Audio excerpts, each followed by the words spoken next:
খাসির তেল দিয়ে ঘুগনিটা খুব ভালো হয়েছে, মামা বলল। না, আমারও খুব ভালো লেগেছে।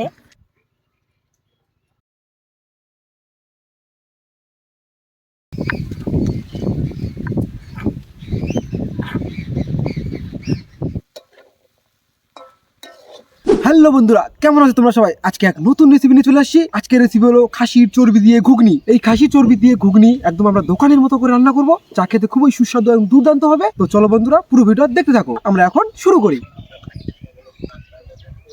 খাসি চর্বি দিয়ে ঘুগনি রান্না করার জন্য আমরা এখন কেটে নেব রসুন, পেঁয়াজ, আদা, কাঁচা লঙ্কা আর আলু কেটে নেব।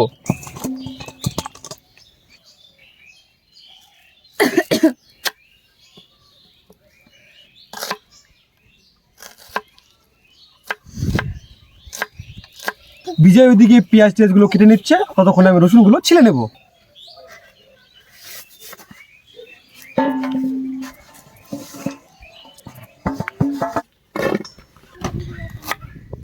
আদাটাকে আমরা কুচি কুচি করে কেটে নেব যাতে বাড়তে সুবিধা হয়।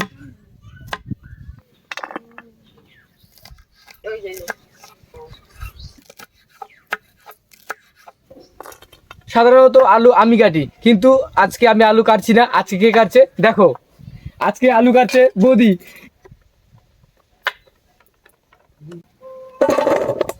বৌদির আলু কাটা হয়ে গেছে, তো চলো আমরা এখন খাসি চর্বিটাকে কেটে নেই। দেখতে পাচ্ছ কত সুন্দর ফ্রেশ চর্বি, একদম খাসির টাটকা টাটকা চর্বি। চলো এটাকে আমরা এখন সাইজ মতো করে কেটে নেই।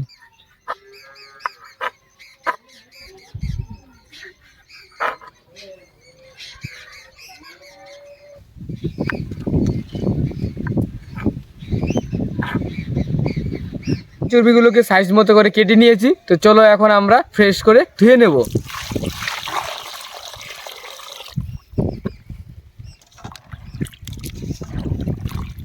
দেখতে পাচ্ছ একদম ফ্রেশ করে ধুয়ে নিয়েছি, তো চলো আমরা এখন রান্না করি। রসুন,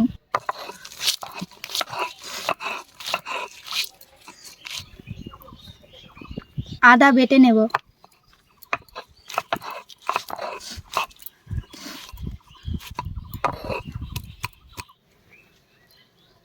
আদা আর রসুন বেটে নিয়েছি, এখন আমরা রান্না করব। বন্ধুরা, খাসি চর্বি দিয়ে ঘুগনি রান্না করার জন্য প্রথমে আমরা ঘুগনিগুলোকে সেদ্ধ করে নেব। ঘুগনিগুলোকে সারা রাত ভিজিয়ে রাখছিলাম, এখন সেদ্ধ করে নেব। ঘুগনির সাথে আমরা আলুগুলোকেও সেদ্ধ করে নেব। ঘুগনি আর আলুগুলোকে একসাথে দিয়ে দিয়েছি, এখন আমরা সেদ্ধ করার জন্য ঢেকে দেব।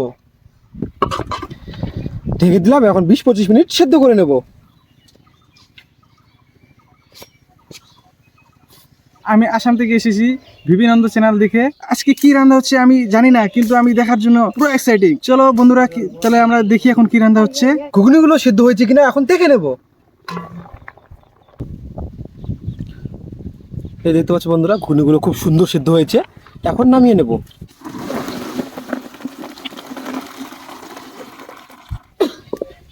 কড়াই গরম হয়ে গেছে, এখন আমরা দিয়ে দেব সরষের তেল।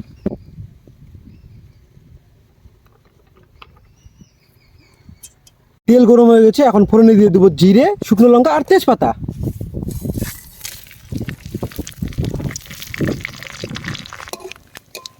এখন আমরা কেটে রাখা পেঁয়াজগুলো দিয়ে দেবো। পেঁয়াজগুলোকে ধীরে ধীরে হালকা লাল করে ভেজে নেব।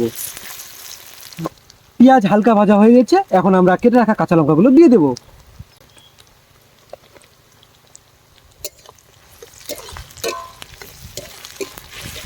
পেঁয়াজ আর লঙ্কা ভাজা হয়ে গেছে, এখন বেটে রাখা মশলাগুলো এক এক করে দিয়ে দেবো। রসুন বাটা, আদা বাটা, এখন গুঁড়ো মশলাগুলো এক এক করে দিয়ে দেবো। জিরে, ধনে আর শুকনো লঙ্কা পাউডার আছে, একসাথে দিয়ে দেবো।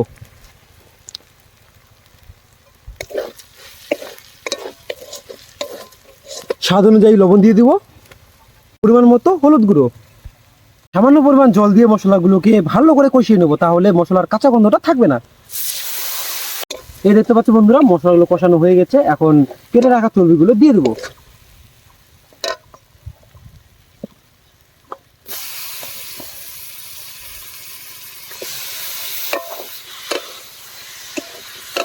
চর্বির সাথে মশলাগুলোকে ধীরে ধীরে ভালো করে কষিয়ে নেব। চর্বিগুলোকে ভালো করে কষিয়ে নিতে হবে বন্ধুরা, না হলে চর্বির কাঁচা ভাবটা থাকবে, তাহলে ঘুগনি খেতে টেস্ট হবে না। এই জন্য চর্বিটাকে আমরা ভালো করে কষিয়ে নিচ্ছি। এই দেখতে পাচ্ছ বন্ধুরা, চর্বিগুলো একদম ভালো করে কষিয়ে নিয়েছি। এখন সেদ্ধ করে রাখা ঘুগনি আর আলুগুলো দিয়ে দেবো।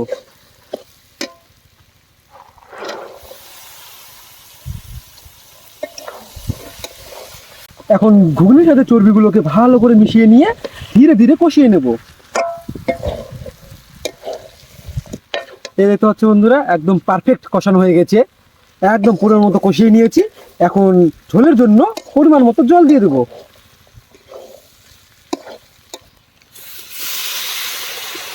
ঝোলটা আমরা একটু বেশি করে দেবো, তাহলে ঘুগনিটার যে একদম সেদ্ধর পরিমাণটা আছে ওটা একদম পুরোপুরি হয়ে যাবে আর খুব সুন্দর দুর্দান্ত হবে।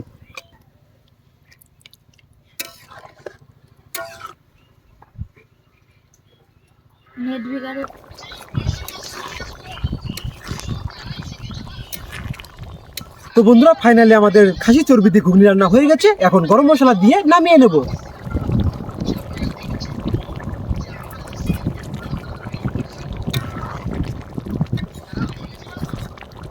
তো বন্ধুরা, ফাইনালি আমাদের রান্না কমপ্লিট। এখন তরকারি নামিয়ে নেব।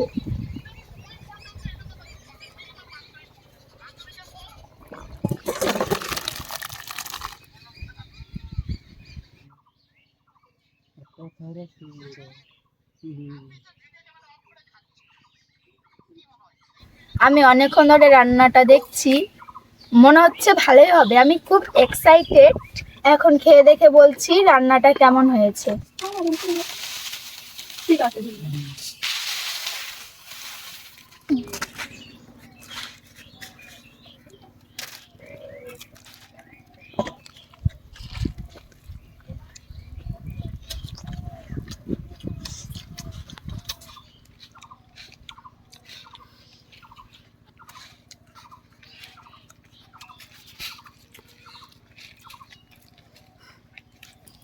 এই দেখতে পাচ্ছ বন্ধুরা, চর্বিগুলো সুন্দর দারুণ, ঘুগনির মধ্যে চর্বির পুরো ফ্লেভারটা পাওয়া যাচ্ছে, খুবই সুস্বাদু হয়েছে।